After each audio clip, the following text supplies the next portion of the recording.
वक्फ board नहीं छीनोगे, अगर जमीनें नहीं छीनोगे, तब तक मुसलमान आपके सामने झुकने वाला नहीं है। जानबूझ के मुसलमान को मारना चाहते हो, जानबूझ के इस देश में मिनॉरिटीज को खत्म करना चाहते हो।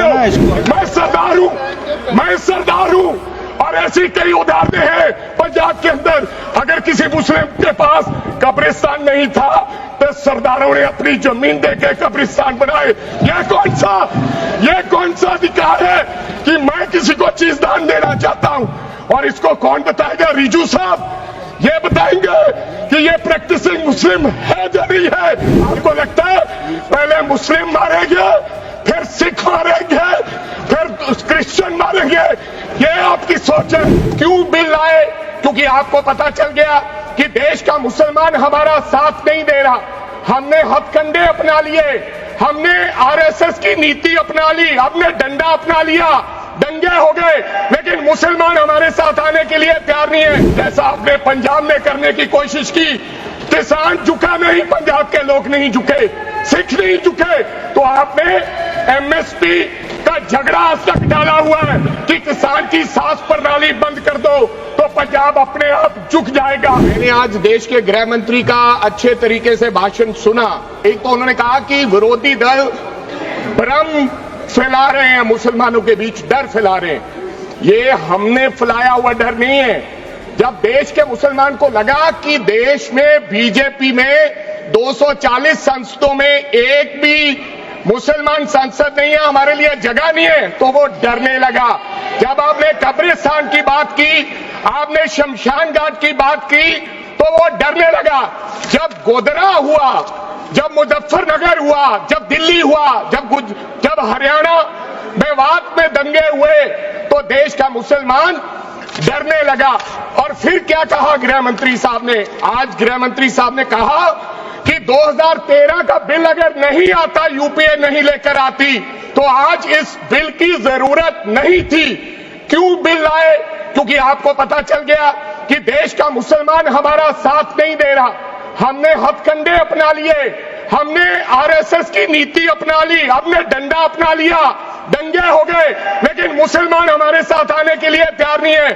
फिर आपको पता चला, आपने एक और आंकड़ा दिया, आपने कहा 1913 से 2013 तक केवल 18 लाख मुसलमानों का जमीन था, और 2013 से अब तक वक्फ की जितनी जमीनें हैं उनमें से 60% तो लगभग कब्रिस्तानी है। अब कब्रिस्तान से कौन सी आमदनी होनी चाहिए थी जिसे आप जो है अल्पसंख्यकों के कल्याण पर खर्च करेंगे?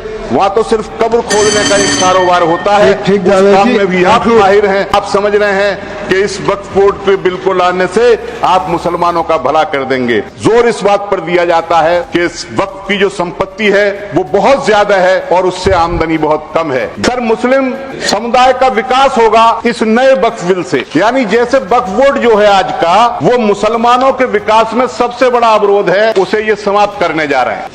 मैं सर मुसलमानों के विकास में बस चिंता इनकी बता देता हूं। सर, एक प्री मैट्रिक स्कॉलरशिप होती थी, बंद हो गई। मौलाना आजाद फेलोशिप होती थी, बंद हो गई।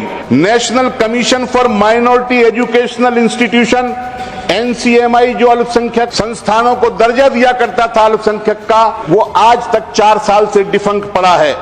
National minorities development and finance corporation NFDFC किस हाल में है, माननीय मंत्री जी बताएंगे। मौलाना आजाद एजुकेशन फाउंडेशन कहां विलुप्त हो गया, आज मंत्री जी बताएंगे। एक संस्था है उर्दू के विकास की, NCPUL, national council for the promotion of Urdu language. हालांकि वो मुसलमानों का अकेले सवाल नहीं है, लेकिन ज्यादातर मुसलमानों को उससे जोड़ा जाता है। 4 साल से उसका गठन नहीं हुआ है। कमीशन फॉर लिंग्विस्टिक माइनॉरिटीज कहां है, कुछ नहीं पता। प्रधानमंत्री का नया 15 सूत्रीय कार्यक्रम अल्पसंख्यकों के कल्याण हेतु, उसकी क्या स्थिति है, आप बताइए। आपके मंत्रालय की वेबसाइट के पेज 2-2 साल से 3-3 साल से अपडेट नहीं हुए हैं। आप समझ रहे हैं कि इस वक्फ बोर्ड पे बिल को लाने से आप मुसलमानों का भला कर देंगे। सर, एक बात मैं बिल के बारे में कहना चाहता हूं, ये कहा गया कि जो प्रॉपर्टी डिस्प्यूटेड है या जिस पर विवाद चल रहा है वो वक्फ में शामिल नहीं होगी और 6 महीने के अंदर रजिस्ट्रेशन कराना पड़ेगा नए पोर्टल पर। सर, 6 महीने समय बहुत कम है। इतनी बड़ी वक्फ की संपत्तियां हैं जिनका जिक्र किया गया, मेरे ख्याल से 6 महीने में नहीं हो पाएंगी। फिर बाद में डिस्प्यूटेड प्रॉपर्टी तो बिल्कुल नहीं हो पाएंगी। हमारे उत्तर प्रदेश की सरकार का यह कहना है कि उत्तर प्रदेश में वक्फ की जो संपत्तियां हैं उनमें से 78% सरकारी जमीन पर हैं। ये जेपीसी के सामने उत्तर प्रदेश की सरकार ने अपना पक्ष रखा था। यानी उत्तर प्रदेश की सरकार उत्तर प्रदेश के अंदर 78% वक्फ की संपत्तियों को डिस्प्यूटेड बना देगी तो उत्तर प्रदेश में कितनी वक्फ की संपत्तियां बचेंगी?